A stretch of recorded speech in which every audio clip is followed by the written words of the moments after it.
Hello बच्चों, जैसा कि आज हम लोग बच्चों न्यूमेरिकल क्वेश्चन की बात करते हैं लेसन सेकंड के बारे में। जैसा कि हम लोग काफ़ी थ्योरीज पढ़ चुके हैं, तो थ्योरीज पढ़ना ज़्यादा इम्पोर्टेंट नहीं होता है। थ्योरी का आखिर ये काम कहाँ होता है, फैक्ट कहाँ होता है और ये थ्योरीज वगैरह किसके काम आती हैं, इसके लिए हम लोग न्यूमेरिकल क्वेश्चन सॉल्व करते हैं। तो न्यूमेरिकल क्वेश्चन बहुत इंपॉर्टेंट है, चाहे एग्जाम्पल हो, चाहे आंकिक क्वेश्चन हो, चाहे कोई कंपटीशन लेवल क्वेश्चन हो, क्वेश्चन सॉल्व करना बहुत मायने रखता है और क्वेश्चन से आपको एक्सपीरियंस वगैरह बहुत तेज अच्छे से होती है।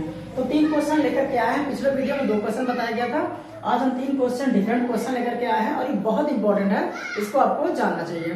ठीक है, तो पहला क्वेश्चन सॉल्व करते हैं।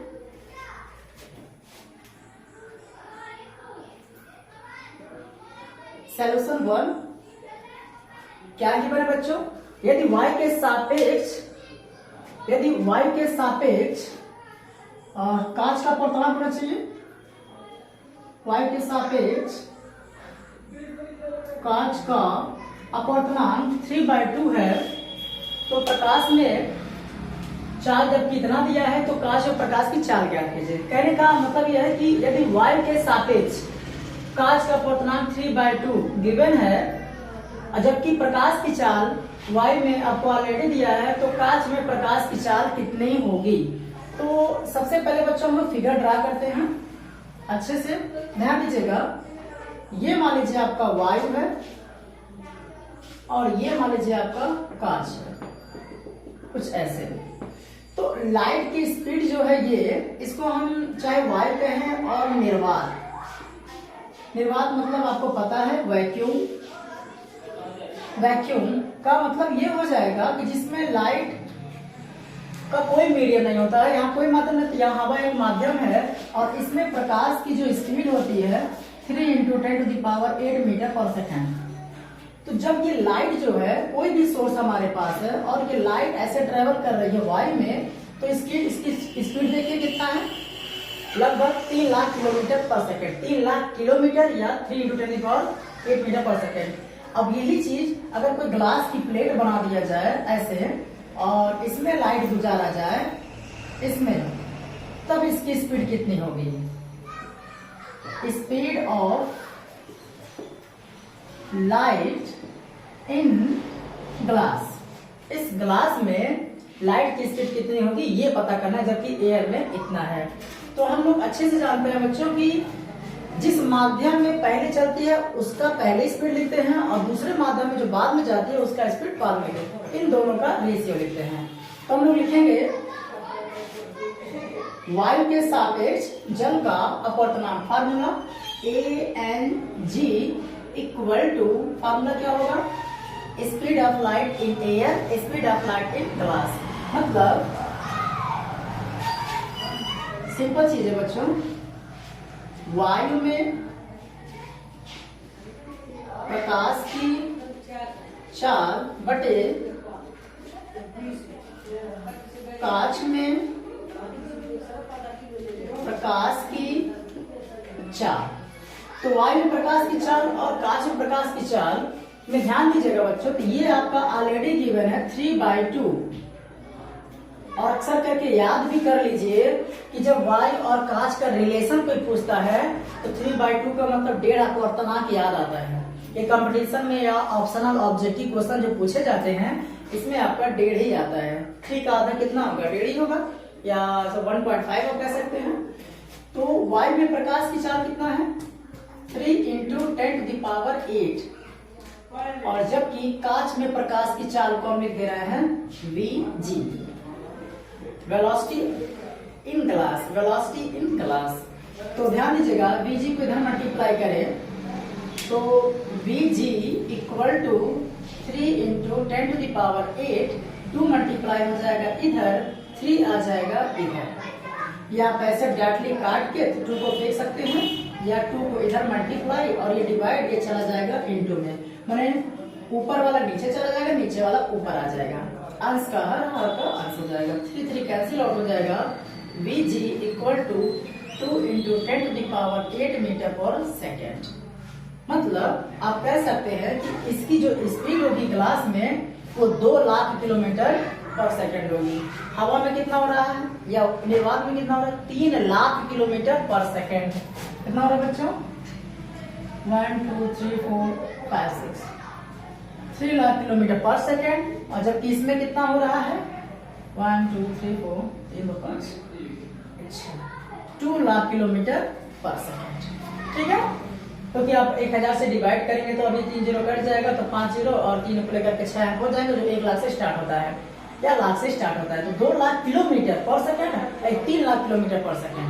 ठीक है, 1 लाख किलोमीटर का डिफरेंट है वाई से ग्लास के अंदर। ये रहा आपका पहला क्वेश्चन। ठीक, नोट कीजिए, सेकंड क्वेश्चन सॉल्व कीजिए।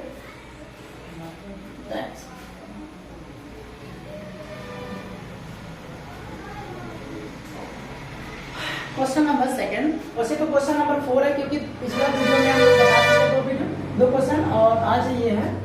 और ये क्वेश्चन बच्चों बहुत इंपॉर्टेंट है, इसको सॉल्व कैसे किया गया, जबकि ऑलरेडी हिंट में गिवन है कि sin 42 डिग्री बराबर 0.67।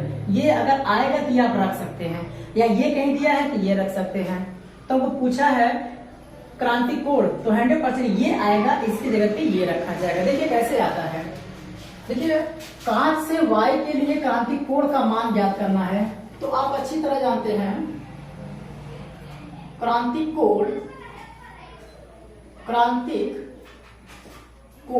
C equal to what. C equal to what. जबकि आपसे पूछा गया है, यहां से ध्यान दीजिएगा, मेन भाषा यहां से y के सापेक्ष कांच का अपवर्तनांक, और y के सापेक्ष कांच का अपवर्तनांक का मतलब हो जाएगा ANG इक्वल टू गिवन है आपका 1.5। अब इससे पिछले वाले क्वेश्चन में आपका यही दिया था 3/2 मतलब 1.5। तो अक्सर करके याद भी कर लीजिए बच्चों कि y के सापेक्ष जब कांच का अपवर्तनांक पूछा जाएगा तो वो 3/2 या 1.5 जिसे 1.5 बोलते हैं आता है। तो हमारे पास ध्यान दीजिएगा बच्चों, क्या है, इतना गिवन है। तो सॉल्व करने पर क्या हो जाएगा, क्वेश्चन नंबर ये 3 था, अब ये 4 हो जाएगा, पिछले वाले में 3 था। ध्यान दीजिए, हम जानते क्या है बच्चों, ANG, या यहाँ लिख सकते हैं we know that ANG बराबर 1/sin c। ध्यान दीजिएगा, इजी टू जब कठिन रास्ते में जाते हैं तो 1 बाय लगाते हैं, जब इसी को कठिन से इजी कर देंगे सघन से विरल तो सिर्फ साइन से आया था। हम जो फार्मूला डेरिवेट किया उसमें देख लीजिएगा, एक बार रिवाइज कर लीजिएगा, आपको समझ आ जाएगी। कितना दिया है 1.5 इक्वल टू 1/sin c। तो इसको उलट दे या तो इसको इधर फेंके, ये नीचे चला जाएगा, तो sin c बराबर हो जाएगा 1.5। अब इसको सॉल्व कैसे करें, क्वेश्चन उठता है बच्चों, सॉल्व कैसे करें।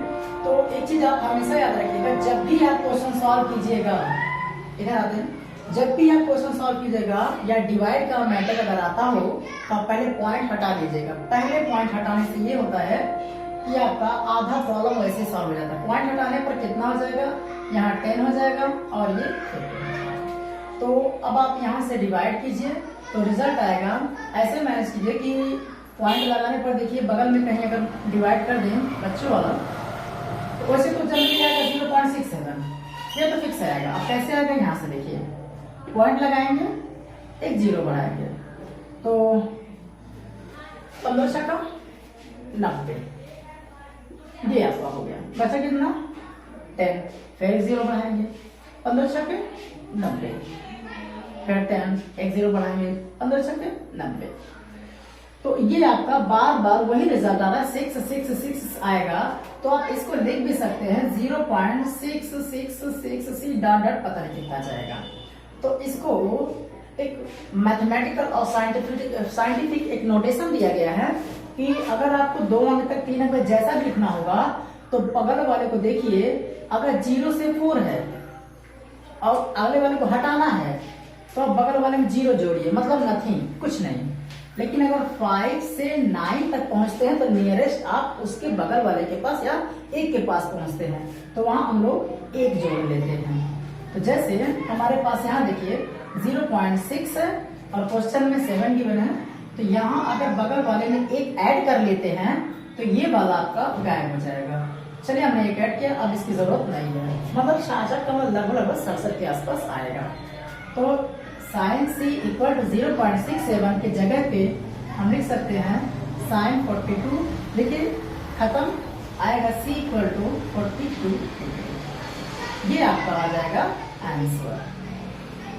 और एक चीज याद रखिएगा बच्चों कि इसको काटा नहीं जाता, जैसे मान लीजिए आपका साइन सी है ना, ये हम दे दिए साइन सी, इसको काटा नहीं जाता क्योंकि ये रेशियो और एंगल दोनों सेट में आते हैं, एक अनुपात में आते हैं। ये ऐसा तो है नहीं कि साइन गुणे सी है या साइन गुणे 42 है तो काट दे भाई साइन साइन 42, ऐसा है नहीं।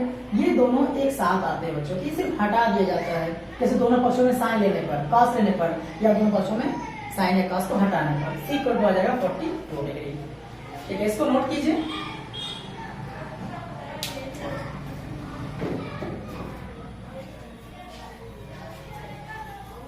आज के लिए लास्ट क्वेश्चन, उसके बाद हम लोग पढ़ेंगे लेंस के बारे में। तो तीसरा क्वेश्चन आज बात करते हैं, इसके लिए 5वां क्वेश्चन है।